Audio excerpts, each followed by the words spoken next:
హల్లెలూయా. దేవుని పరిశుద్ధ నామమునకు మహిమ కలుగునుగాక.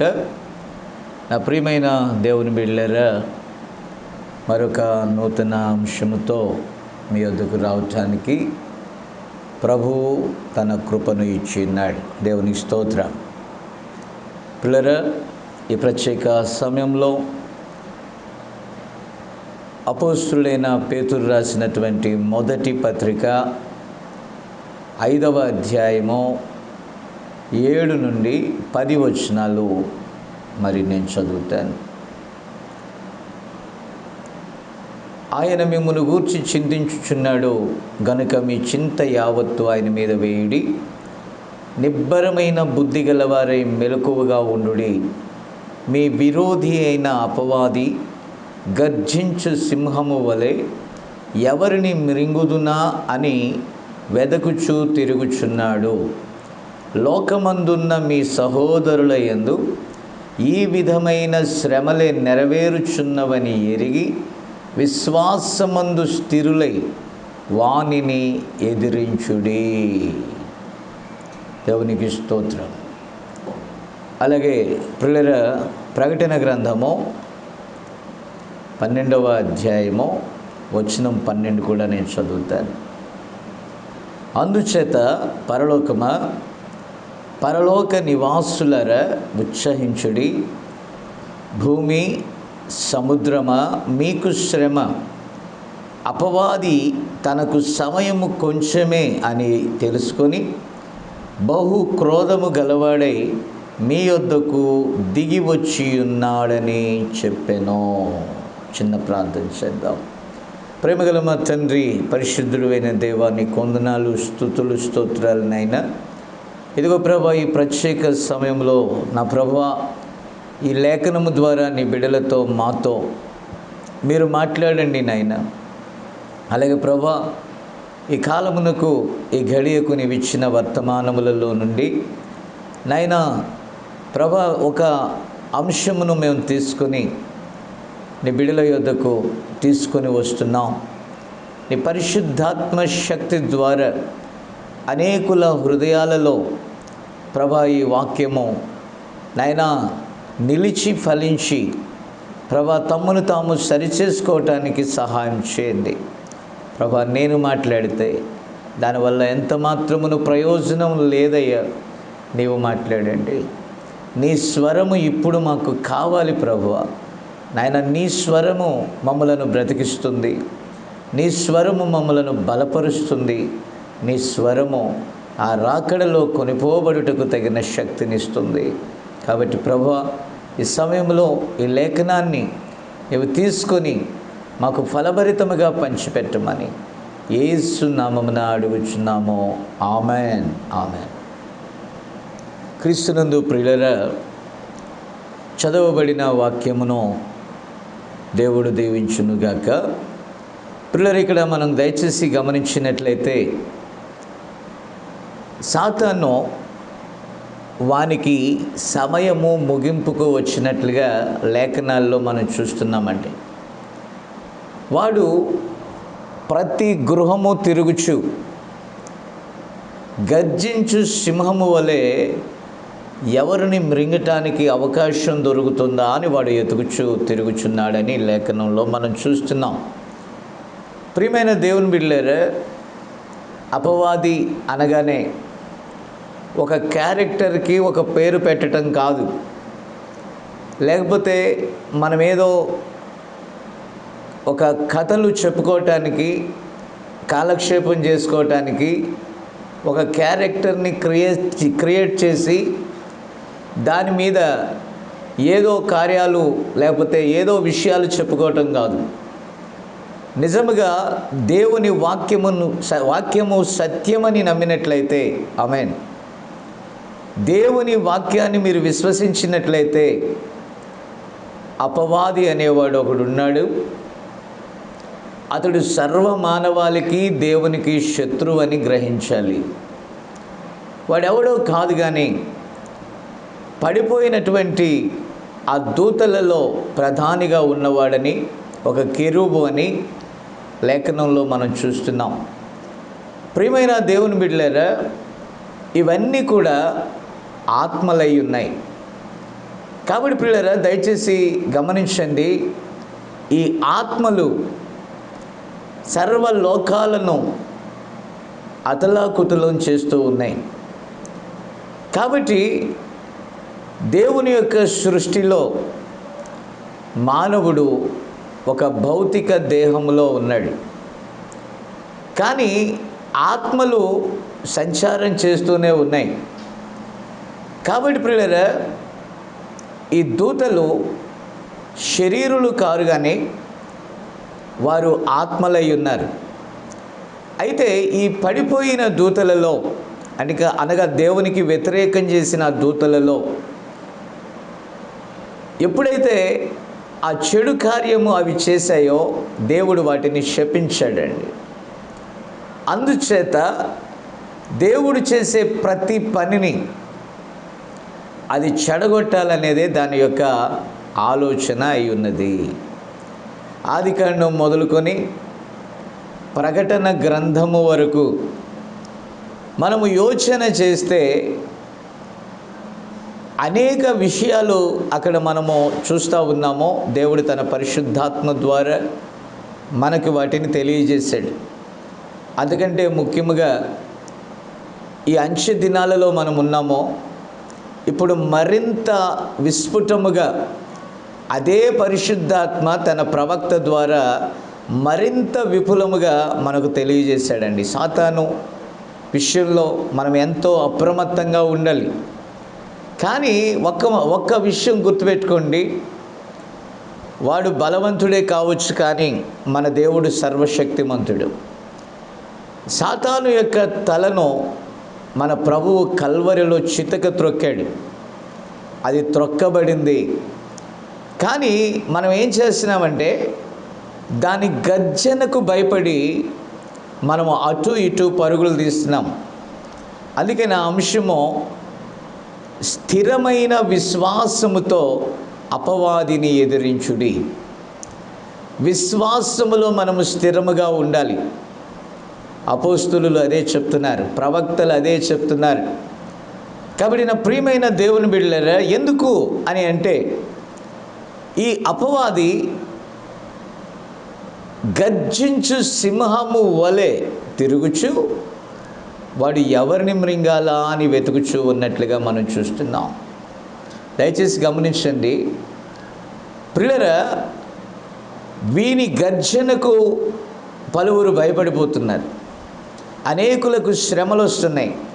ఎందుకు అని అంటే అవిశ్వాసమును బట్టి, అపనమ్మకమును బట్టి, విశ్వాసాన్ని విడిచిపెట్టడాన్ని బట్టి. ఏ రోజైతే మనం విశ్వాసాన్ని విడిచిపెట్టామో ఆ రోజే మన పతనం ఆరంభమైందని గుర్తుపెట్టుకోండి. కాబట్టి లేఖనం చెప్తుంది, ఆపద దినమందు కృంగిన ఎడల మనము చేతకాని వారం అవుతామని లేఖనం చెప్తుందండి. నా ప్రియమైన దేవుని బిడ్డలారా, నిజమే, దేవుడు మనకు ఆయుష్నిచ్చాడు. నరుని ఆయువు 70 సంవత్సరాలు, అధిక బలమున్న ఎడల 80, ఆ పైన ఉంటే ఆయాసము దుఃఖమని లేఖనం చెప్తుందండి. కాబట్టి ప్రియులారా, మనము దేవుని పని నిమిత్తం, నేను దైవజనుల కోసం చెప్తున్నాను, ఇప్పుడు దేవుని పని కోసం మనం పని చేస్తున్నప్పుడు ఎల్లప్పుడూ అపవాది మన మీద విజయం సాధించలేదు. విశ్వాసమందు మనం స్థిరముగా ఉండి ప్రభువు కొరకు మనం పనిచేస్తుంటే మన ప్రభువు సహకారుడై వెనువెంట జరుగుచూ వచ్చిన సూచక క్రియల మూలముగా ఆయన నేనున్నాను, నా సహాయం నీకున్నది అని రుజువు చేస్తూ వాక్యాన్ని ఆయన స్థిరపరుస్తున్నాడు. ఆమేన్. ప్రియులారా, మరొక విషయం ఏంటంటే మనము కాలానికి అంతానికి వచ్చేసామండి. ఇక భూమి మీద జరగవలసిన ప్రవచనాల నెరవేర్పు అన్నీ కూడా జరిగిపోతూ ఉన్నాయి. ఈరోజు ముమ్మరముగా ఇజ్రాయేలు దేశం ప్రపంచపు గడియారం అది. ప్రియులారా, ప్రవక్త అన్నాడు, ఇశ్రాయేలును గమనించండి, ఇశ్రాయేలును గమనించండి అని. నిజంగా ఆ దేశాన్ని మనం గమనించాలి. ఈ ప్రపంచపు గడియారంలో మనం ఒకటి ఆలోచన చేయాలి. ఈరోజు ఆ దేశపు ప్రధాని గట్టి పట్టుదలతో ఉన్నాడండి. ఏంటంటే ఇప్పుడు ఏదైతే వారు సొలొమోను కట్టినటువంటి ఆ దేవాలయము ఉన్నదో, ఆ డోమ్ ఆఫ్ రాక్, ఏ స్థలమైతే ఉన్నదో ఆ స్థలము ఈరోజు పాలస్తీనీయులకు లేకపోతే పాలస్తీనా భూభాగంలో ఉన్నది. కాబట్టి ఏ విధము చేతనైనా ఆ భూభాగాన్ని వీరు స్వతంత్రించుకొని అక్కడ అన్నిటినీ సిద్ధపరుచుకొని వారు ఉన్నారండి. ప్రవక్త చెప్తున్నాడు, ఈ రోజుల్లో కాదు, ఇంచుమించుగా 60 సంవత్సరాల క్రిందట ఆయన చెప్పాడు. ఏమని చెప్పాడంటే, ఇప్పటికే చాలా వరకు ముగింపుకు వచ్చేసింది. ఇదిగో ఇశ్రాయేలు దేశాన్ని మనం పరిశీలన చేస్తూ ఉంటే కాలము ఎంత సమీపముగా ఉన్నదో, ప్రభు రాకడికి మనం ఎంత దగ్గరగా ఉన్నామో జాగ్రత్తగా గమనించమని ఆనాడే చెప్పి కూడా 60 సంవత్సరాలు 6 పదుల కాలము దాటిపోతూ ఉంది. అయితే నా ప్రియమైన దేవుని బిడ్డలారా, ఈ రోజుల్లో ఈ 60 ఏళ్ల మనుగడలో అనేక మార్పులు ఆ దేశంలో సంతరించుకున్నాయి. అనేక పరిణామములు అక్కడ జరిగాయి. ఈరోజు ఫైనల్గా వారి యొక్క అత్యుత్తమ కోరిక ఏమని అంటే, దయచేసి గమనించండి, ఖచ్చితంగా ఆ యొక్క దేవాలయాన్ని కట్టాలనేదే వారి యొక్క ఆలోచన. దయచేసి గమనించాలని నేను మనవి చేస్తున్నాను. ఇప్పుడు వారి ప్రధాన వాంఛ అదే. ఎప్పుడైతే ఆ దేవాలయం కట్టడం ప్రారంభమవుతుందో కనురెప్పపాటులో వధువు ఎత్తబడుతుందని ప్రవక్త చెప్పాడు. ఎందుకంటే దానికి వధువు ఎత్తబాటుకి ఎంతో దగ్గర సంబంధాలు ఉన్నాయి. ఎందుకంటే పరిశుద్ధాత్మ ఈ రంగం మీద నుండి తన వధువును తీసుకొని వెళ్ళిపోవాలి. వధువును తీసుకొని వెళ్ళిపోయిన తరువాత 3.5 సంవత్సరాలు అక్కడ ఆ విందులో వధువు ఉంటే 3.5 సంవత్సరాలు ఇక్కడ వీడు రాజ్య స్థాపన చేసుకుంటాడు. ఆ తర్వాత శ్రమలు 3.5 సంవత్సరాలు కలుగుతాయి. నా ప్రియమైన దేవుని బిడ్డలారా, నా అంశం అది కాదు, కానీ సాతాను తన వ్యూహాన్ని చాలా చక్కగా పర్ఫెక్ట్గా వాడు చేసుకుంటూ పోతున్నాడు. దయచేసి గమనించాలని నేను ప్రభువు పేరిట మనవి చేస్తూ ఉన్నాను. కాబట్టి గమనిస్తే వానికి సమయము కొంచెమే అని తెలిసిపోయిందండి. సమయము కొంచెమే అని తెలిసి వాడు త్వరపడుతున్నాడు తన పనిని ప్రారంభించడానికి. కాలానికి అంతం దగ్గర పడిందని మనకు తెలియట్లేదు, మనం పట్టించుకోవట్లేదు, మనం సిద్ధపడట్లేదు. మనం ఎత్తబాటుకి సంబంధించి ఎన్ని వాక్యాలు విన్నా ఎక్కడ వేసిన గొంగలి అక్కడే అన్నట్లుగా అలర్ట్ లేదండి. మనము నోవాహు దినాలలో ఎలా ఉంటాయో అలాగే మరి ఉండుట మనం చూస్తూ ఉన్నాం. జనులు తినుచు, త్రాగుచు, పెళ్ళికి ఇచ్చుకొనుచు, పుచ్చుకొనుచు ఈ పనుల్లో ముమ్మరంగా ఉన్నారు. కాబట్టి సంఘ శాఖల గురించి మనం మాట్లాడటం మాత్రమే కాదండి, ఈరోజు వర్తమాన సంఘాలలో ఉన్నవారు కూడా ఈ పనులలో ముమ్మరంగా ఉన్నారండి. ఉండటం తప్పని నేను చెప్పట్లా, ఆత్మ సంబంధమైన మెలకువ అవసరమని నేను చెప్తూ ఉన్నాను.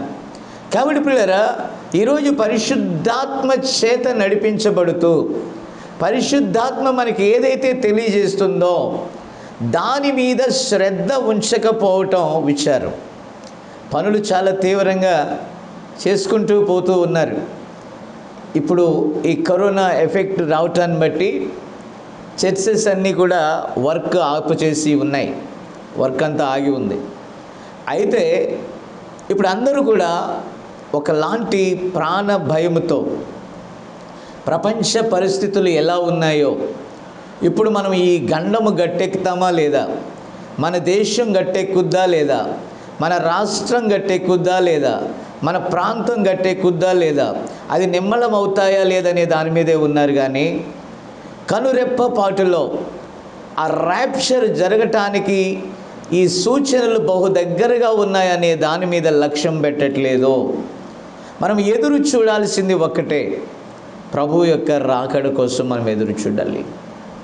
కాబట్టి అది నువ్వు త్వరపెట్టేది ఏం లేదు, కానీ మనం చేసేది ఏం లేదు, కానీ మనం సిద్ధపడి ఉండుట అవసరమై ఉన్నది.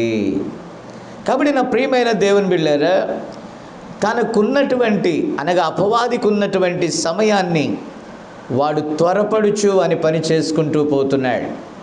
ఎందుకంటే దానికి ఇచ్చిన టైంలోనే దాని పని అది చేసుకోవాలనేది దేవుని యొక్క నియమమై ఉన్నది. కాబట్టి ప్రియులారా, అందుకని ఈరోజు ఒక తెలియని ఒత్తిడిని ప్రపంచం మీదకి వాడు పంపించాడు. సేవకులు దాని గర్జన చూసి, దాని గాండ్రింపు చూసి, అది చేసిన భయభ్రాంతులను చూసి జాగ్రత్తగా గమనించండి. కలవరపడిపోతూ సింహము అరణ్యములో గర్జన చేసినప్పుడు ఆ చిన్న చిన్న మూగ జీవాలు, ఆ చిన్న చిన్న జంతువులు అటు ఇటు పరుగులు తీస్తూ ఆ యొక్క ఆ భీకర శబ్దానికి రీసౌండ్ వచ్చినప్పుడు ప్రతిధ్వనికి అటు ఇటు పరిగెట్టి చివరికి సింహం ఉన్న గుహ దగ్గరికే వస్తున్నాయి. అది చాలా సునాయాసంగా ఆ జంతువును పట్టుకొని అది తినేస్తుందండి. పరిగెత్తని అవసరం లేదు, వేటాడని అవసరం లేదు, అది ఏం చేయని అవసరం, దాని నోటికాడికే ఆ జంతువు వచ్చేస్తుంది. ఎంత విచారము గమనించాలి. ఈరోజు కూడా అది భయభ్రాంతులకు గురి చేస్తే మన విశ్వాసాన్ని స్థిరపరుచుకొని మరింత బలపరుచుకొని మనం క్రీస్తు కోసం నిలబడాల్సిన సమయంలో మనం ఏం చేస్తున్నాం తెలుసా? కలవరపడిపోతున్నామండి. అందుకే భక్తుడు అంటున్నాడు, విశ్వాసమందు స్థిరముగా ఉండండి, అపవాదిని ఎదిరించటానికి ఎల్లప్పుడూ కూడా సన్నద్ధంగా మనం ఉండాలి. దేవునికి స్తోత్రం కలుగునుగాక. కాబట్టి ప్రియమైన దేవుని బిడ్డలారా, ఇక్కడ చూసినట్లయితే ఈ ఒత్తిడిని రగిలించి వాడు ఏం చేస్తున్నాడంటే కలవరానికి మనల్ని గురి చేస్తూ ఉన్నాడు.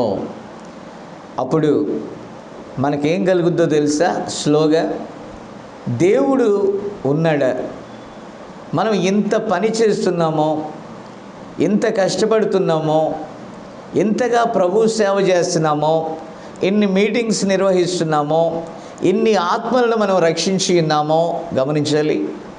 ఇన్ని చేస్తున్నామో, బట్ ఎందుకు సేవకులకి నష్టం జరుగుతుంది?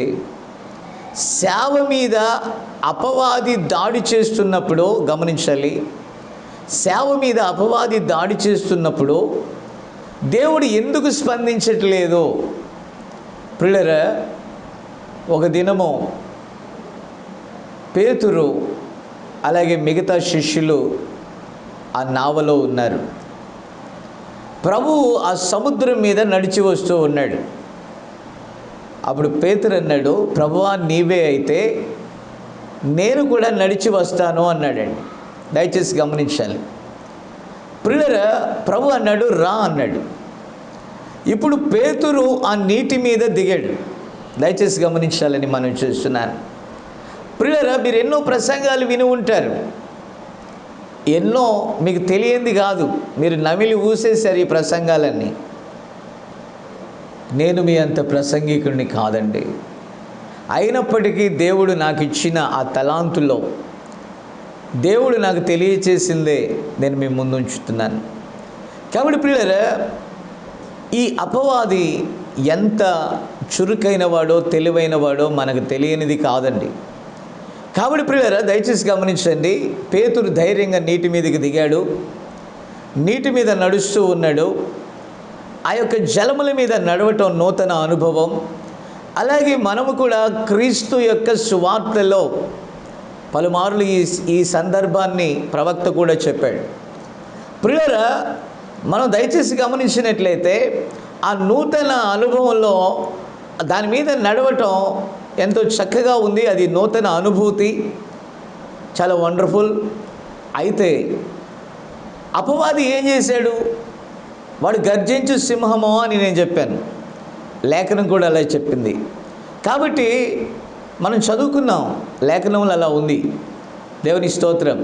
ప్రియులారా, మీరు దయచేసి గమనించినట్లయితే వాడు ఆ గాలిని ఎగిసి పడినట్లుగా చేశాడండి. మీరు దయచేసి వినాలి. ఈ గాలి ఎగిసి పడినట్లుగా చేయటం ద్వారా ప్రియులారా, ఆ గాలిని చూచి పేతురు భయపడసాగాను అని ఉంది లేఖనంలో. ఈ గాలిని చూచి భయపడటం ఎప్పుడైతే ఆరంభించాడో, ఆ నీటి మీద నడిచిన విశ్వాసం, ప్రభువుతో కూడా నడుస్తున్న విశ్వాసం ఒక్కసారిగా తొట్టిల్లటం ప్రారంభమైంది. చుట్టుప్రక్కల అనేక మంది నశించటం, వార్తల్లో మనం చూడటం, అక్కడున్న సోషల్ మీడియాలో చూడటం. ఈరోజు సేవకులు ఎంతో చక్కగా ప్రతి దినము బైబిల్ రీడింగ్ చేసుకోవటం, ప్రార్థన చేసుకోవటం, సువార్త పనుల్లో ఉండటం, ఎంతో దైవిక కార్యక్రమాల్లో ఎంతో చక్కగా ఉన్నటువంటి దైవ సేవకులు సడన్గా వారి చూపు సోషల్ మీడియా మీద పడింది.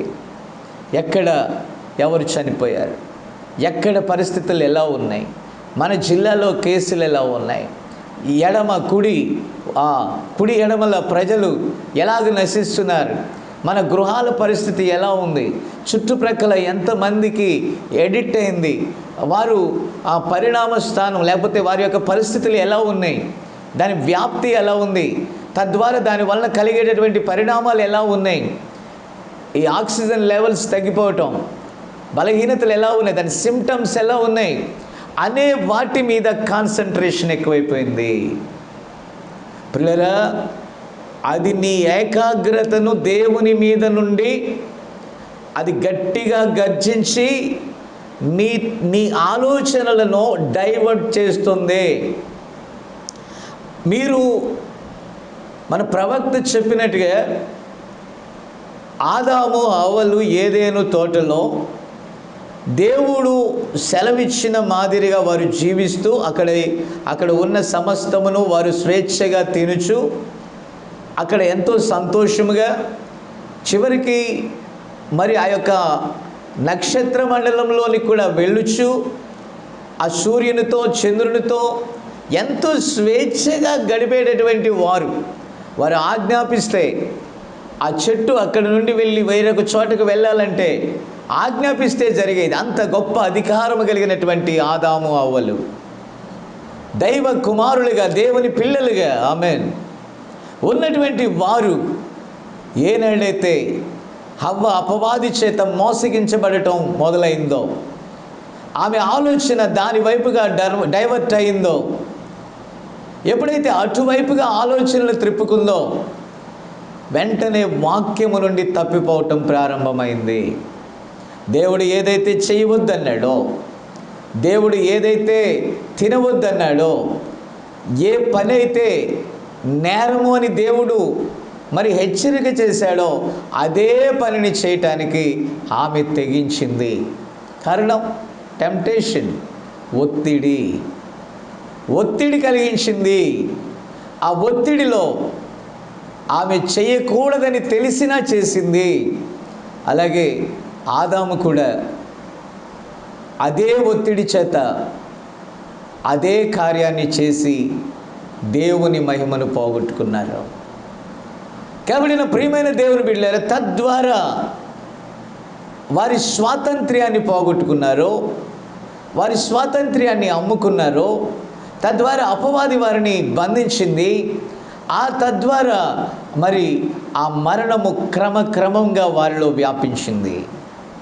అయితే మన ప్రభువైన యేసుక్రీస్తు, మన రక్షకుడైన యేసుక్రీస్తు ఆయన అనాది సంకల్పము చొప్పున ఆ కల్వరిలోనే దాని నుండి విరుగుడు మనకి 2000 సంవత్సరాల క్రిందట ఇచ్చాడండి. అంత మాత్రమే కాదు, లేఖనాలు చూస్తే జగత్ పునాది వేయబడక మునిపే ఆ రక్షణ కార్యాన్ని ఆ కల్వరిలో ప్రభువు మన కోసం ఇచ్చాడు. ఆయన పొందిన దెబ్బల చేత, ఆయన పొందిన గాయముల చేత మనకు స్వస్థత కలుగుతుంది అని ప్రభువు చెప్పాక పేతురు కూడా చెప్పాడు. మరలా దాన్ని రిపీట్ చేశాడు.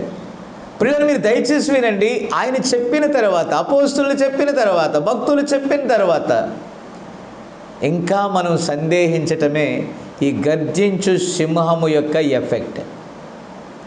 ఇప్పుడున్నటువంటి ఈ వేవ్స్, ఈ అలజడి కూడా దాని గర్జన మాత్రమే. దయచేసి గమనించాలి. అది గర్జించినప్పుడు లోకస్తులను ధైర్యపరచాల్సిన మనము, విశ్వాసులను ధైర్యపరచాల్సిన మనము ముందుగానే కలవరపడిపోవటం విచారమే. ఎందుకంటే నా ప్రియమైన దేవుని బిడ్డలారా, ప్రతి మానవునికి కలవరం ఉంటుంది. కానీ అవిశ్వాసమే కలవరానికి మూలం. భక్తుడైన ప్రవక్త అయిన యెషయా చెప్తున్నాడు, విశ్వసించువాడు కలవరపడడు అని. మనం నమ్మితే కలవరపడని అవసరం లేదు. కాబట్టి అసలు నిజ వధువు, నిజ క్రైస్తవుడు భౌతిక మరణానికి భయపడడండి.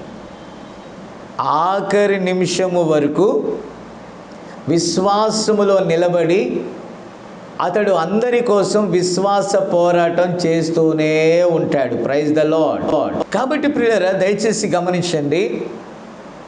ప్రభువు రమ్మన్నాడు, అది దేవుని మాట. ఆ మాట ప్రకారము చేయాల్సిన పని ఏంటి? ఆ నీటి మీద నడుచుకుంటూ, ప్రభు అడుగుజాడలు చూసుకుంటూ స్లోగా ఆ యొక్క నావ దగ్గరికి వచ్చేయాలి. ప్రభు ఎక్కడికి వచ్చాడో ఆ తీరానికి వచ్చేయాలి. కానీ గాలిని చూచి భయపడిపోవటం అంటే, ఇప్పుడు మనకు తగులుచున్న గాలి అదే. ఒకడంటారు ఇదిగో అలా, అదిగో ఇలా అని. వీటిని చూసి మనం ఏం చేస్తున్నాం? మన విశ్వాసము ద్వారా ప్రజలను ధైర్యపరచాలి. ప్రియమైన దేవుని బిడ్డలారా, అపోస్తలుడైన పౌలు గారు ఖైదీగా ఉండి ఆ రోమునకు, ఆ కైసరుని కలుసుకోవటానికి ప్రయాణం చేస్తూ ఉన్నప్పుడు సముద్రములో ఆ ఓడ అపాయానికి గురైంది. వాళ్ళందరూ కూడా ఆహారం మానేశారు, తినటం మానేశారు. రాత్రో పగలో వారికి అర్థం కాల. అనేక దినాలు వారు అదే స్థితిలో ఉన్నారు. ఒకరోజు దేవుని సేవకుడు అపోస్తలుడైన పౌలు గారు ప్రార్థన చేసినప్పుడు దేవుని దూత నిలబడి చెప్పింది, నీవు భయపడొద్దు, వారు కూడా భయపడని అవసరం లేదు. నీవు వెళ్ళి అక్కడ సాక్ష్యము చెప్పు వరకు నీ తల వెంట్రుకలలో ఒకటి కూడా పడదు, నీకేం కాదు అని దూత చెప్పడం జరిగిందండి. ఆమేన్. కాబట్టి వెంటనే పౌలు గారు ధైర్యం తెచ్చుకొని వారిని కూడా ధైర్యపరిచి, వారిని కూడా ఆహారం తినమని, మీ ప్రాణములలో ఒక్కటి కూడా మరి నష్టపోలని ధైర్యపరిచాడు. నా ప్రియ సహోదరి సహోదరులరా, నా ప్రియ దేవుని పిల్లలరా, దేవుని సేవకులరా, మనము కూడా ధైర్యపరచవలసిన వారమై ఉండాలంటే దర్శనము మనం పొందుకోవాలి. దేవుని వాగ్దానములను మనం నమ్మాలి. స్థిరమైన వాక్యము ఎడల మనం కదలక, మరి చంచలము కాక నిలిచి ఉండాలి. దేవునికి స్తోత్రం కలుగును గాక.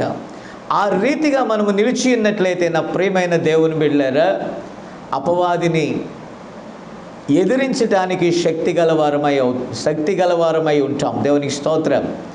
కాబట్టి ఎప్పుడైతే ఈ పేతురు మునిగిపోవటం మొదలైందో, ప్రభు అయిన యేసుక్రీస్తు గద్దించి, అల్ప విశ్వాసి, గమనించాలి, సమస్య మీదే నడుస్తున్నాడు. సముద్రమే, తరంగమే, గాలి చేత రేపబడింది, పరిస్థితులు గందరగోళంగా ఉన్నాయి.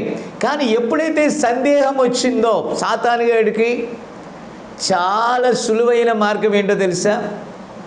అవిశ్వాసమే. మనము సందేహించుట ప్రారంభించగానే అది జ్వరబడటానికి కాచుకొని ఉంటుందండి. మన విశ్వాసం అనేటటువంటి దుర్గానికి సందేహం అనేది పగుళ్ళ వంటివి. ఎప్పుడైతే ఈ సందేహం అనే పగులు, ఇంకా చెప్పాలంటే ఆ బీటలు వస్తాయో, అందులో నుండి వాడు కొంచెం కొంచెంగా లోపల జొరబడతాడు. కాబట్టి నువ్వు వాక్యమును నమ్మి వాక్యానుసారముగా స్థిరముగా నిలిచినట్లయితే, గ్లోరీ, నువ్వు స్థిరముగా నిలిచినట్లయితే ఏమీ కాదు. దేవునికి స్తోత్రం. కాబట్టి ప్రియులారా, దయచేసి గమనించాలని నేను మనవి చేస్తున్నాను.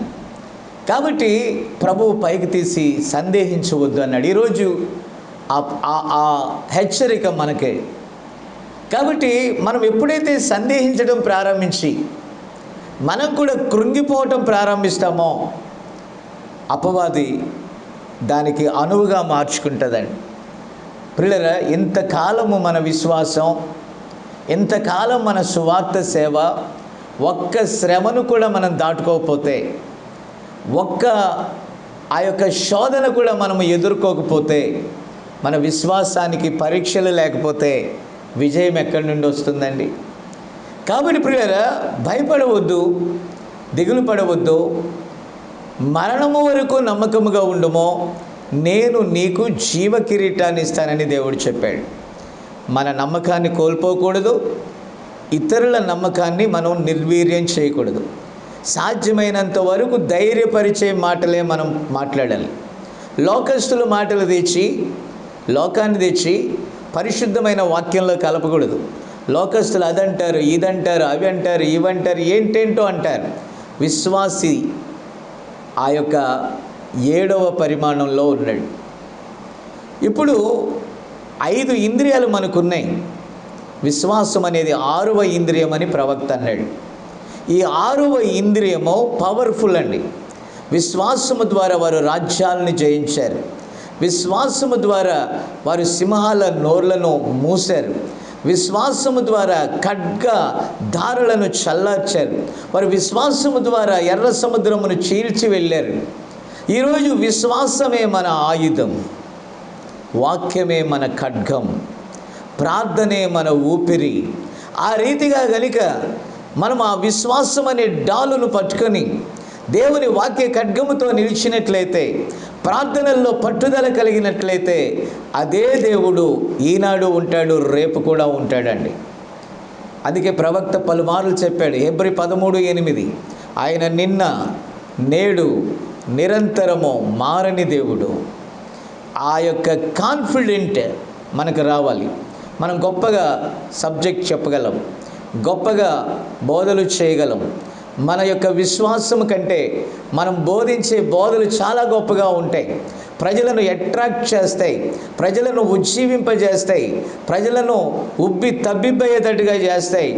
కానీ నీవు సవాలుని ఎదుర్కొనేటటువంటి ఆ విశ్వాస పరీక్షలో నిలిచినప్పుడు, నీవు బోధించిన వాటినే నీవు ఎదుర్కొనేటటువంటి పరిస్థితి వచ్చినప్పుడు దిగజారిపోయే పరిస్థితిని చూస్తే, అపోస్తులుడైన పౌలు గారు 2వ తిమోతి 3:5 చెప్పినట్టుగా, మనము కూడా పైకి మాత్రము భక్తిని ప్రదర్శించి, పైకి మాత్రము ఎన్నెన్నో బోధలు చేసి, పైకి మాత్రము ఎంతెంతో కార్యాలు చేసి దాని శక్తిని ఎరగని వారమై ఉన్నామేమో. ఒక్కసారి మనము పరీక్ష చేసుకోవాలి. మన సహోదరులలో అనేకులు దానికి చిక్కుబడిపోయారు. అనేకులను వాడు మృంగేశాడు. అనేకులను మృంగటానికి వాడు సిద్ధంగా ఉన్నాడు. అనేకులు దాని యొక్క వలలో పడిపోయారు. అనేకులు దాని యొక్క విష కాటుకు బలైపోతున్నారు. ఇప్పటికైనా విశ్వాస సంబంధులమై ఏక మనస్సుతో, ఏకాత్మతో దేవుని వాక్య పక్షమున నిలబడి అపవాదిని ఎదిరించటానికి తగిన ఆ శక్తిని మనం పొందుకోకపోతే నష్టము మరింతగా జరుగుతుంది, నష్టము మరింతగా వ్యాపించవచ్చేమో. నా ప్రియ సహోదరి సహోదరులరా, నా ప్రియ దేవుని బిడ్డలరా, ఇప్పుడే యుద్ధ భూమిలో మనమున్నాం. వధువుకు సంపూర్ణ అధికారం దేవుడిచ్చాడు. మనం దేని విషయంలో సందేహపడాల్సిన పని లేదు. No doubt. వాక్యాన్ని జార విడవకూడదు. ఆ సంఘ శాఖలలో వారు పరిపూర్ణ వాక్యాన్ని ఎరగరు. వారు సంఘ సిద్ధాంతాలే ఎరుగుదరు. వారు కలవరపడటంలో ఒక అర్థం ఉంది. కానీ సమస్తమును ఎరిగిన వారమై మనము కూడా కలవరపడితే దానికి అర్థమే లేదండి. కాబట్టి ప్రియులారా, దాని సమయం అయిపోయింది. దాని పని అది సంపూర్తి చేసుకోవటానికి అది సిద్ధంగా ఉంది. అయితే మనం ర్యాప్చర్లో ఎత్తబడటానికి మన విశ్వాసాన్ని స్థిరపరుచుకొని సమయము సమీపించినదని ఎల్లప్పుడూ ప్రార్థనలు చేయొచ్చు, మెలకువగా ఉండి ఆ వర్తమానం అనే ఓడలోనికి వెళ్ళి మనము సురక్షితముగా ఉండాలి. కాబట్టి ప్రియమైన దేవుని బిడ్డలారా, దయచేసి గమనించాలి. ఇంకా మనం చూసినట్లయితే ఈ అపవాది చేసే చేష్టలు చాలా ఘోరాతి ఘోరంగా ఉంటాయండి. బైబిల్లో నా విమోచకుడు సజీవుడని ఎంతో ధైర్యంగా చెప్పిన యోబు జీవితాన్ని మనం ఒకసారి తీసుకుంటే, యోబునకు తన ఇంటికి దేవుడు కంచె వేసినట్లుగా మనం బైబిల్లో చూస్తామండి.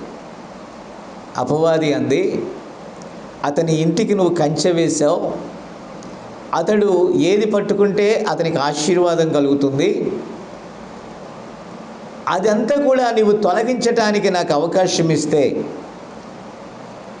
అతని విశ్వాసాన్ని పరీక్షించటానికి నాకు అవకాశం ఇస్తే, నేను చెప్తున్నాను, నీ కళ్ళ ఎదుటే అతడు నిన్ను దూషిస్తాడు అని.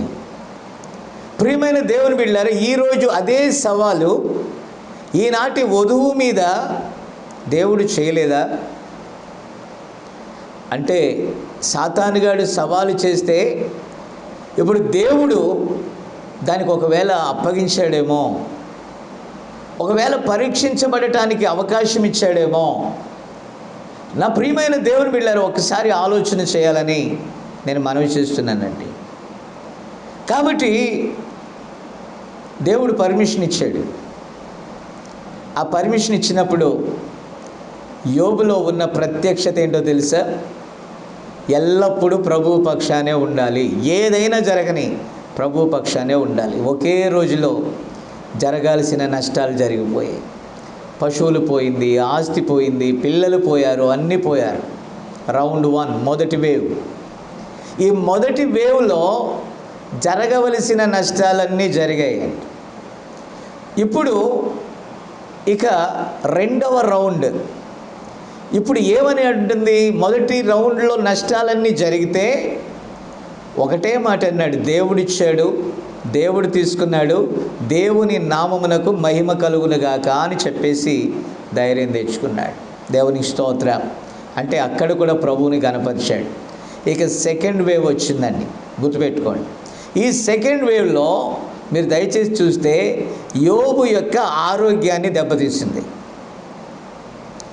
ఎలాంటి పరిస్థితి అంటే,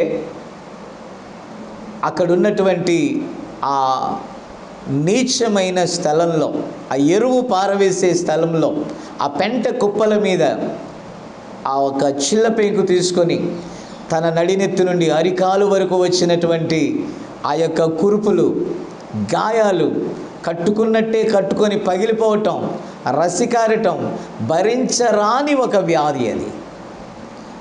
అది అటు చావనివ్వదు, బతకనివ్వని వ్యాధి. అలాంటి భయంకరమైన దానిలో ఆ చిల్ల పెంకు తీసుకొని తన శరీరం అంతా మరి ఆ గోక్కుంటూ ఆ బూడిద మీద నెమ్మది పొందుతున్నట్టుగా మనం చూస్తూ ఉన్నాం. ప్రియమైన దేవుని బిడ్డలారా, ఇప్పుడు అతని శరీరము యావత్తు, ఆస్తి పోయింది, ఐశ్వర్యం పోయింది, పిల్లలు పోయారు, కంటి ముందు ఉన్న సమస్తం పోయింది, అవమానము అన్నీ. స్నేహితులు లేశారు, నువ్వేదో పాపం చేసావు, నువ్వేదో తప్పు చేయబట్టే నీకు ఈ నష్టం జరిగిందని మొదలుపెట్టారు. విన్నారా? ఎంతో ఘోరమైన బాధ, మానసికంగా, శారీరకంగా, అన్ని విధాలుగా యోబు దిగజారిన పరిస్థితి. కానీ విశ్వాసమును కాపాడుకున్నాడు. ప్రియమైన దేవుని బిడ్డలారా, ఇప్పుడు అపవాది అతన్ని ఎలాగైనా సరే దేవుణ్ణి దూషించేటట్టుగా చేయాలనేదే అపవాది యొక్క కుట్ర. దయచేసి గమనించాలి. ఈ పరిస్థితులు, ఈ గర్జన అంతా కూడా వాడు రప్పించి, వాడు చేయాలనుకున్న పని ఏంటో తెలుసా? వాడు చేయాలనుకున్న పని ఏంటంటే, నా ప్రియమైన దేవుని బిడ్డలారా, దేవుడు అన్యాయం చేశాడని చెప్పించటమే. దేవుడు ఎందుకు ఇంత అన్యాయం చేశాడని మనతో అనిపించటమే. దేవుని మీద మనకి విరక్తి కలిగించటమే. దేవుని మీద ఉన్న మన ప్రేమను తొలగించటమే వాడు చేసే పని. అంటే వాడు దేవుణ్ణి దూషించేటట్టుగా చేస్తానన్నాడు, నీ ముఖం మీదే దూషిస్తాడన్నట్టుగా మరి వాడు సవాలు చేశాడని. ఈరోజు కూడా మనకు వచ్చే పరిస్థితులను బట్టి మనకేమనిపిస్తుందంటే, ఏంటి దేవుడు ఇంత అన్యాయం చేస్తున్నాడు? దేవుని సేవకులు, వారి కుటుంబాలు, సంఘాలు, పరిచర్యకు ఇంత దెబ్బ మరి అపవాది కొడతా ఉంటే దేవుడు ఎందుకు చూస్తూ ఉన్నాడు?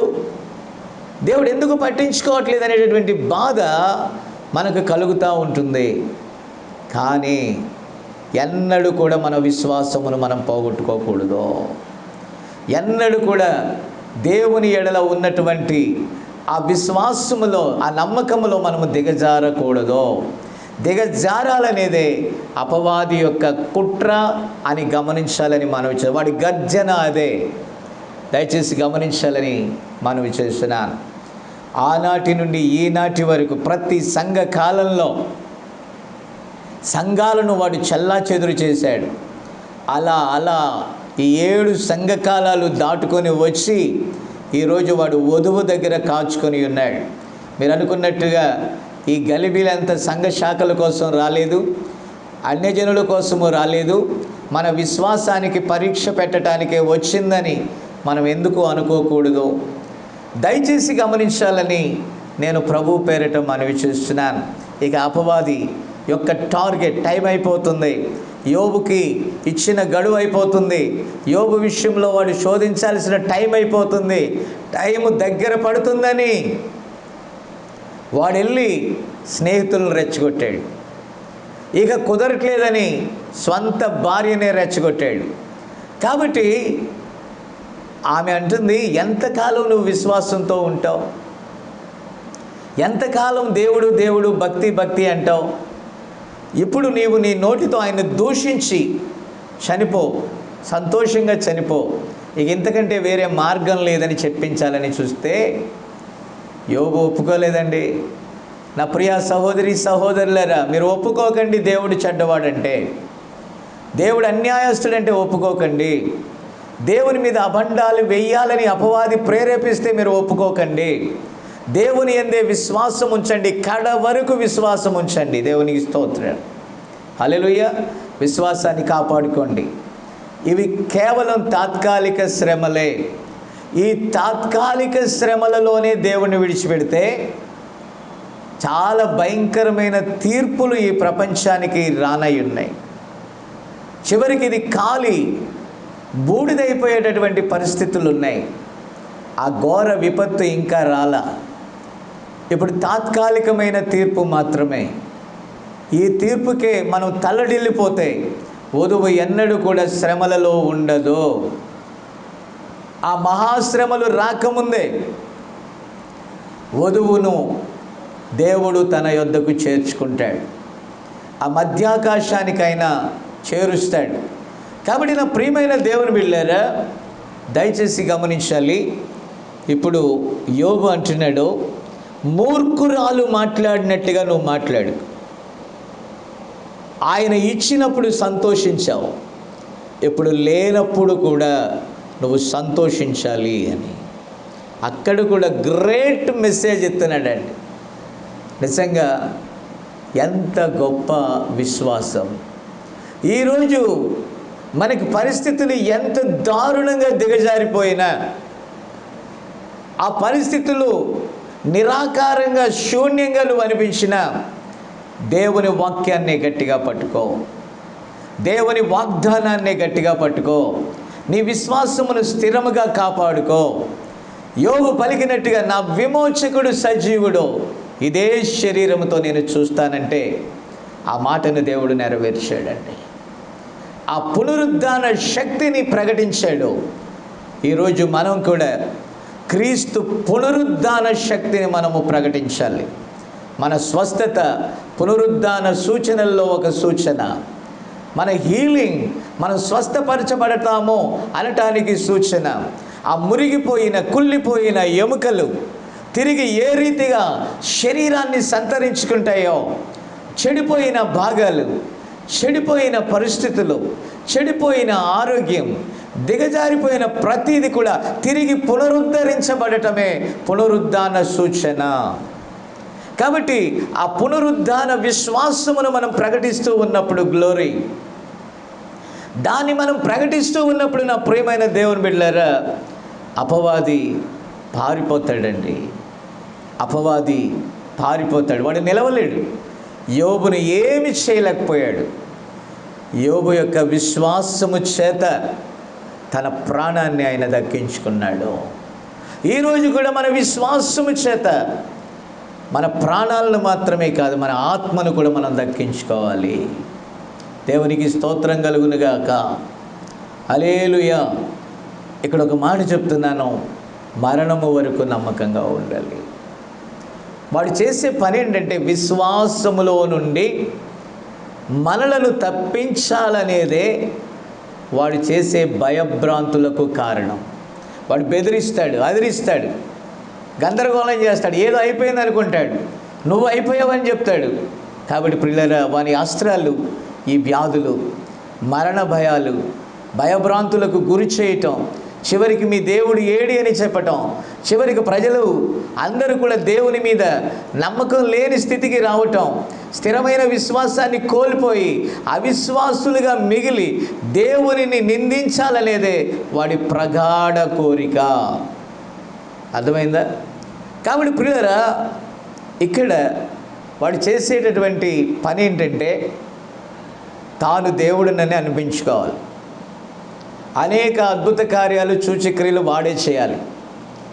కాబట్టి వాడు రంగం మీదకి వచ్చే లోపల వధువు ఇక్కడ ఉండదు. ఎందుకంటే పరిశుద్ధాత్మ ఇక్కడ ఉండడు. పరిశుద్ధాత్మ లేకపోతే అక్కడ ఎలాంటి రక్షణ కార్యాలు లేవు. రక్షణ కార్యం లేకపోతే అక్కడ పరిశుద్ధాత్మ ఉండాల్సిన పని లేదండి. వధువుతో కూడా పరిశుద్ధాత్మ మరి వధువుని తీసుకొని వెళ్ళిపోతుంది. దేవుని స్తోత్రం కలుగును గాక. ఆ తర్వాత మిగిలేది వాడు రంగంలోకి వస్తాడు. ఈరోజు వాడు వచ్చే రాక సిద్ధమైంది. ఇందాక ఇజ్రాయేల్ని గురించి నేను చెప్పాను. ఇప్పుడు వారు యుద్ధం చేస్తున్నారు. ఏదో ఒకరోజు వారు ఓడిపోతారని నేను అనుకోను. ఖచ్చితంగా వారు గెలుస్తారు. ఆ భూభాగాన్ని వారు తిరిగి తెచ్చుకుంటారు. ఇమ్మీడియట్లీ వారు మందిరాన్ని కట్టడం ప్రారంభిస్తారు. దయచేసి గమనించాలి, ప్రారంభిస్తారు. ఆ తర్వాత ఆ యొక్క అపవాది, ఆ ఎర్రని ఘట సర్పం, ఆ మృగం వచ్చి అక్కడ కూర్చుంటుంది. అప్పుడు వచ్చే పరిపాలన మృగ పరిపాలన. ఈరోజు మన రాజులు, మన అధికారులు వీళ్ళందరూ చేతులు ఎత్తేశారు. చేతులు ఎత్తేసారంటే సరెండర్ ఆల్. ఎవరి కోసమో వారు చేతులు ఎత్తేశారు. అంటే వారికి ఒక ఏం జరగాలంటే ఒక వండర్ జరగాలి, ఒక అద్భుతం జరగాలి. ఆ అద్భుతం చేసేటటువంటి ఆ మ్యాజిక్ పవర్ ఎవడో ఒకడు దాన్ని తీసుకొని రావాలి. మనకు తెలుసండి, మన వర్తమానంలో వింటున్నాం కాబట్టి ఎవడు రావాలో రంగంలోకి వాడు రావటానికి రెడీగా ఉన్నాడు. వాడి రాక, వాడి అబద్ధపు సూచనలు, వాడు చేసేటటువంటి గలిబిలులన్నీ కూడా అసలైన ఆత్మను అడ్డగిస్తూ, వాడు కూడా తానే వెలుగుదూత వేషం వేసుకొని భ్రమపరుస్తూ, సత్యమును అడ్డగించి వాడు దుర్నీతి కార్యాలు చేస్తూ ప్రజలను ఇప్పుడు భ్రమలో పెట్టి ఈ గందరగోళ వాతావరణాలు రప్పించినప్పుడు విశ్వాసులు వారి విశ్వాసం ఏంటో తేలిపోతుంది. పొట్టేంటో, ఒరిజినల్ విత్తనం ఏంటో తేలిపోవటానికి దేవుడు గాలిని రప్పించాడు. ఈ గాలి జల్లిస్తూ ఉంది. ఆనాడు పేతురుతో అన్నాడు, అపవాది మిమ్మలను జల్లించాలని కోరుకున్నాడు. అయితే పేతురు మీ విశ్వాసము తప్పిపోకూడదని మీకోసం నేను ప్రార్థన చేశాను అన్నాడు. ఈ రోజు కూడా నా ప్రభు రంగంలోనే ఉన్నాడు. మన విశ్వాసము జారిపోకూడదని, మనం పడిపోకూడదని, మనల్ని తట్టి నిలబెట్టడానికి నా ప్రభు ఇక్కడే ఉన్నాడండి. దేవునికి స్తోత్రం కలుగును గాక. అపవాది ఎన్ని భయభ్రాంతులు చేసినా ఈ రోజుల్లో తేలిపోయేది ఏంటో తెలుసా? ఏది సత్యమైనదో ఏది అసత్యమైనదో తేలిపోయే గడియ వచ్చేసింది. ఎవరు స్థిరమైన వారో ఎవరు అస్థిరులో తేలిపోయేటటువంటి గడియ వచ్చిందండి. అయితే నా ప్రియ సహోదరి సహోదరులారా, వాని రాక సమస్తమైన అబద్ధముతో, అబద్ధ సంబంధమైన మరి సూచనలతో వాడు వస్తాడు. అప్పుడు సత్యమును నమ్మక దుర్నీతి యందు, మీరు తర్వాత చూసుకోండి, రెండో అధ్యాయము 1 నుండి మీరు చదవండి. అక్కడ క్లియర్గా మీరు చూడగలుగుతారు. సమస్తమైన అబద్ధముతో వాడు ప్రారంభమయ్యాడు. వాడు సూచక్రియలు చేస్తాడు. దుర్నీతిని ప్రేమించేవారు వాడు మోసంలో పడిపోతారు. నేను ఒక మాట చెప్తున్నాను, మోసం అంటే సత్యము నుండి వేరు చేయటమే. మోసం అంటే దేవుని యందు విశ్వాసం లేకుండా చేయటమే. మోసం అంటే సత్యవాక్యానికి వ్యతిరేకంగా జీవించటమే. కాబట్టి వాక్యము సత్యం, వాక్యము నిత్యం, వాక్యము స్థిరమైనది. వాక్యం అందు నువ్వు నమ్మకం పెట్టుకుంటే దేవుని యందు నువ్వు విశ్వాసం ఉంచినట్టే. గట్టిగా వాక్యాన్ని పట్టుకో, వాగ్దానాలను పట్టుకో. నా ప్రియమైన దేవుని బిడ్డలారా, అలాగన వాని అవతారం స్టార్ట్ అయింది. వాడు రంగంలోకి రాబోతున్నాడు. ఇప్పుడు ప్రపంచమంతా ఏకతాటిపైకి రాబోతోంది, ఏక పరిపాలన కిందకి రాబోతోంది. ఇదంతా కూడా చివరికి ఎవరికి దాసోహం అవుతుందో మనకు తెలియనిది కాదు. కాబట్టి ఈ యాంటీ క్రైస్ట్ అంటే వాక్య వ్యతిరేకమైన ధర్మము. వాక్య వ్యతిరేకమైన ధర్మము అవిశ్వాస సంబంధమైనది. తప్పుడు క్రియ, తప్పుడు కార్యాలు. ఈరోజు నోవాహు దినాల్లో ఎలాంటి భయంకరమైన పరిస్థితులు ఉంటాయో, లోతు దినాల్లో ఎలాంటి భయంకరమైన పరిస్థితులు ఉంటాయో అవన్నీ కూడా మన కళ్ళ ముందే జరిగిపోతూ ఉన్నాయి. పాపము యొక్క సంపూర్తి కూడా అయిపోతూ ఉంది. అమోరీల అక్రమం పూర్తయినట్లుగా ఈ యొక్క అన్యజనుల కాలం కూడా సంపూర్తి అయిపోతూ ఉంది. ఈరోజు వధువ ఇంకా కూడా నువ్వు విశ్వాసమును పోగొట్టుకోకుండా ఆ వాక్యమును గట్టిగా పట్టుకో. గడియ వర్తమానమే నీకు కాపు, గడియ వర్తమానమే నీ రక్షణ కోట. ఈ గడియ వర్తమానమే క్రీస్తు రక్తపు కంచెగా నీకుంటుంది. అందులోనికి నువ్వు త్వరగా వెళ్ళు, అక్కడే సురక్షితంగా ఉండు. ఆ వాడ బయట ఎన్ని తుఫాన్లు వచ్చినా, వాడ బయట జలాలు ఎంత ఎగిసిపడుతున్నా, వాడ లోపల నువ్వు సంతోషిస్తూ ఉండు.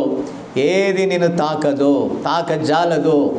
లోపట వెలుపట దానికి కీలు పూసినట్లుగా దేవుడు తన వాక్యంతో లోపల బయట కప్పేశాడు. నువ్వు కప్పబడ్డావు వాక్యంతో. నిన్ను ఓపెన్ చేయటానికి ఎవరికి కూడా వీలు లేదు. ఆయన తన ఆత్మతో నిన్ను ముద్రిస్తే ఆ ముద్రను ఓపెన్ చేసే హక్కు ఆయనకే కానీ ఎవడు కూడా ఈ ముద్రను తాకలేడు. దేవునికి స్తోత్రం కలుగును గాక. నా ప్రియ వధువు సంఘమా, నువ్వు ఆత్మచేత ముద్రించబడినట్లయితే, నువ్వు ఆత్మచేత నింపబడినట్లయితే, ఆత్మచేత నువ్వు నడిపింపబడినట్లయితే దాన్ని ఎవ్వడు కూడా ఓపెన్ చేయలేడు, ఎవ్వడు కూడా దాన్ని విప్పజాలడు, ఎవ్వడు కూడా దానిని కదపజాలడు. ఆమేన్. కాబట్టి నా ప్రియమైన దేవుని బిడ్డలారా, సాతాను గర్జించు సింహము వలె వాడు ఎవరిని మృంగాలని వాడు తిరుగుతూ ఉన్నాడు. ఈరోజు వాడు మోసపూరితమైన కార్యాలు చేస్తూ సేవకులను అపహాస్యం చేస్తున్నాడు. దేవుని పిల్లలను హేళనకు గురి చేయాలని వాడు చూస్తున్నాడు. అయితే మన ప్రభువు మన పక్షమున ఉన్నాడండి. దేవుడు మన పక్షాన ఉన్నాడు. లేఖనం చెప్తుంది, వాక్యానికి లోబడి ఉండండి, అనగా దేవునికి లోబడి ఉండండి, అపవాదిని ఎదిరించండి. ఆమేన్. దేవునికి లోబడి అపవాదిని ఎదిరించండి. వాడు పారిపోయిన వాడండి.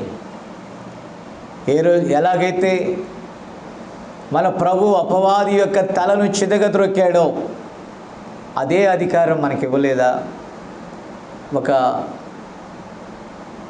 మరి సేవకులలో, అంటే వర్తమానం కాదు కానీ వర్తమానేతరులలో ఒక ఆయన చెప్తున్నాడు, ఒక పెద్ద సర్పము జలముల మీద ఉండి అనేకులను మృంగి అది మత్తిల్లి ఉందంట. కాబట్టి అందరూ దాన్ని చూస్తున్నారంట. కొందరు వచ్చి అంటున్నారంట అది మిమ్మల్ని మృంగేస్తుంది, మీరు చాలా దూరంగా వెళ్ళాలి అని. అయితే మనకిచ్చిన అధికారం ఏంటో తెలుసా? పాములను, తేళ్లను త్రొక్కుటకు శత్రువు యొక్క బలమంతటి మీద నేను మీకు అధికారం ఇచ్చాను, ఏదియు ఎంత మాత్రమును మీకు హాని చేయదు అని మన ప్రభు చెప్తే ఎందుకు మనం వాగ్దానములను తేలికగా అంచనా వేస్తున్నాం? సమాధానకర్తయగు దేవుడు అపవాదిని అనగా సాతానును మీ కాళ్ళ క్రింద శీఘ్రముగా చితుక త్రొక్కించును అని మన దేవుడు చెప్పాడు. ఆ బలిష్ఠుడైన దూత ఒక పాదం ఎక్కడ పెట్టాడో తెలుసా? జలముల మీద పెట్టాడు. మరొక పాదం ఎక్కడ పెట్టాడో తెలుసా? భూమి మీద పెట్టాడు. ఆయన కూడా మరి గర్జించినప్పుడు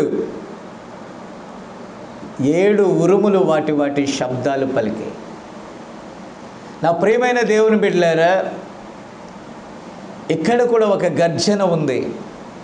అవును, సాతానుడు గర్జిస్తే మన దేవుడు మన పక్షాన గర్జించడా? ఆ యొక్క అపవాదే సింహము వలె కేక వేస్తే యూదా గోత్రపు సింహము గర్జన చేయదా? ఇప్పుడు దాని గర్జనకు మనం పారిపోతే సర్వలోకనాథుడైన సైన్యములకు అధిపతి అయిన మహాదేవుడును రక్షకుడైన యోధా గోత్రపు సింహము, ఆ ముద్రలను విప్పుటకు యోగ్యుడైన సింహము పైన ఆకాశమందే కానీ, భూమి క్రిందే కానీ, భూమి మీదనే కానీ, ఎక్కడైనా సరే ఎవరికి లేని అధికారాన్ని పొందుకున్న క్రీస్తు యేసు యొక్క గర్జనకు ఈ ప్రపంచాలే చల్లా చెదురైపోతాయి. భూమి తన స్థానాన్ని తప్పిపోద్ది, ఆకాశం ఆయన ఎదుటి నుండి పారిపోద్ది, సకల భూతములు కదిలిపోతాయి. అవన్నీ మహావేంద్రముతో లయమైపోతాయి. మన దేవుని గర్జన తన వధువును ఎవడైనా తాకితే, తన ప్రజలను ఎవడైనా తాకితే, ప్రభు ఒక మాట అన్నాడు, నిన్ను తాకినవాడు నా కనుపాపను తాకుతాడు. చూడుమో, నా అర్ర చేతుల మీద నేను నిన్ను చెక్కుకొని ఉన్నాను, నిన్ను ముట్టినవాడు నన్ను ముడతాడు అన్నాడు. ఎవడండి నా దేవుని ముట్టగలిగినది? ఎవడండి నా దేవుని తాకగలిగినది? ఎవరండి నా దేవుని సొత్తును విప్పటానికి ప్రయత్నించేది? ఇంపాసిబుల్. దేవుడు మనలను తన సొత్తుగా చేసుకున్నాడు. ఆయన తన ఆత్మ ముద్రతో మనల్ని సీల్ చేశాడు. మనమంతా వాక్యంతో కవర్ చేయబడ్డాం. ఇంకెక్కడైనా లోపముగా ఉంటే కవర్ చేయండి. ఇంకా వాక్య వ్యతిరేకమైనవి ఏదైనా ఉంటే కవర్ చేయండి. ఇంకా వాక్యానికి వ్యతిరేకమైన లూజ్ కట్టడాలు ఏదైనా ఉంటే, ఇంకా సర్దవలసినవి ఏమైనా ఉంటే సర్దండి. ఇంకా దేవునికి వ్యతిరేకమైనవి ఏమైనా ఉంటే సరి చేసుకోండి. దేవునితో లూజ్ కనెక్షన్ ఉంటే టైట్ చేయండి. సమస్తమును ఎక్కడ కూడా ఖాళీ ఉంచకండి. విశ్వాసములో గ్యాప్లు ఉంటే సరిచేయండి. త్వరపడండి, ప్రార్థించండి, పట్టుదల కలిగి ఉండండి. ఇంకా ఏవేవి లోపముగా ఉన్నాయో అవన్నీ కూడా పరిపూర్ణం చేయండి. వెంటనే వాడు నీ యొద్దకు ఇక రాలేడండి. నువ్వు వాక్యంతో ఫుల్ఫిల్గా కవర్ చేయబడ్డావు. ఆయన రక్తంతో కప్పబడ్డావు. కప్పబడిన నిన్ను తాకటానికి ఎవని వలన కాదు. అది ఓపెన్ చేయాలంటే ఆ ప్రభువే దాన్ని ఓపెన్ చేయాలి. ప్రైజ్ ద లార్డ్, హల్లెలూయా. కాబట్టి త్వరపడాలి ప్రియులారా, త్వరపడాలి. ఇంకా నీలో ఏదైనా లోపాలుంటే సరి చేసుకోవాలి. ఏదైనా ఇబ్బంది ఉంటే, ఇంకా లోకాశలు నీలో ఉంటే తీసేసుకోవాలి. అప్రమత్తంగా ఉండాల్సిన టైం, వాక్యంతో గడపాల్సిన టైం, ప్రార్థనలో గడపాల్సిన టైం, దేవుని ఆత్మ ద్వారా నడిపించబడటానికి సంపూర్ణంగా అప్పగించుకోవలసిన టైంలోనికి, గడియలోనికి మనం వచ్చి ఉన్నాం. Be careful. ఏనాడో ఏ క్షణమో వధువు ర్యాప్చర్లో కొనుపోబడుతుంది. తన వధువుని దేవుడు సాతానికి అప్పగించాడు, మరణానికి అప్పగించాడు. ప్రియులారా, ఆయన నిజంగా ఈ గడియలో ఆయన మనల్ని ప్రేమించాడు. మనం ఆయన ప్రేమిస్తే మరణము చూడకుండా హనోకు వలె కొనుపోబడే కృపను దేవుడు మనకిస్తాడు. ఆయనతో కూడా సదాకాలం ఉంటాం. దుఃఖము, వ్యాధి, బాధ, కన్నీరు అక్కడ ఉండదు. ఓ గొప్ప 1000 ఏళ్ల పరిపాలనలో ఉంటాం. ఇంకా శక్యం కానీ మహిమానందంలో ఆయనతో కూడా మనం ఉంటాం. ఒకరోజు సంభవించనై ఉన్నది. ఈ లోక రాజ్యములు పోతాయి, సాతాను యొక్క సామ్రాజ్యాలు కూలిపోతాయి, సమస్తమును లయమైపోతాయి. శాశ్వతంగా ఉండేది దేవుని రాజ్యము మాత్రమే. అట్టి రాజ్యములోనికి ప్రవేశించటానికి మరణము వరకు మనము నమ్మకంగా ఉండి, మన విశ్వాసాన్ని కాపాడుకొని, అపవాదిని ఎదిరించి ప్రభువు పక్షాన మనం నిలిస్తే ఒకనాడు ప్రభువుతో కూడా యుగయుగాలు ఉంటాం. అట్టి కృప, అట్టి నిశ్చయత ప్రభువు ఈ వాక్యం వినుచున్న అందరికీ కూడా అనుగ్రహించునుగాక. ప్రార్థన చేద్దామండి. ప్రేమ కలిగిన మా తండ్రి, పరిశుద్ధుడు అయిన దేవా, నీకు వందనాలు నాయనా. విశ్వాసమందు స్థిరులుగా ఉండి నాయనా అపవాదిని ఎలా ఎదిరించాలో నాయనా నీవు తెలియచేసి ఉన్నావు. నీకు స్తోత్రాలు. చాలామంది గందరగోళ పరిస్థితుల్లో ఉన్నారు నాయనా. నిజదేవుణ్ణి ఎరిగి కూడా నిరుత్సాహంలో పడిపోయారు నాయన. సత్యముని ఎరిగి కూడా చతికిల పడిపోయాం ప్రభువా. పరిస్థితులు అంత ఘోరంగా ఉన్నాయి. నీవు రంగం మీదకి రండి నాయనా. నీ వధువుకి హాని కలగక ముందే కొనిపోండి ప్రభువా. ఆ విశ్వాసమును కూడా మాకు దయచేయండి. విశ్వాసములో స్థిరత్వాన్ని దయచేయండి. నీ కృపాని కాపుదల దయచేయమని ఈ వర్తమానమును వినుచున్న ప్రతి ఒక్కరిని కాపాడమని, భద్రపరచమని, మహిమ, ఘనత, ప్రభావము నీకే అర్పిస్తూ మమ్మల్ని మేము నీకు సమర్పించుకుంటూ యేసుక్రీస్తు నామమున అడుగుచున్నాము. Amen, amen. God bless you.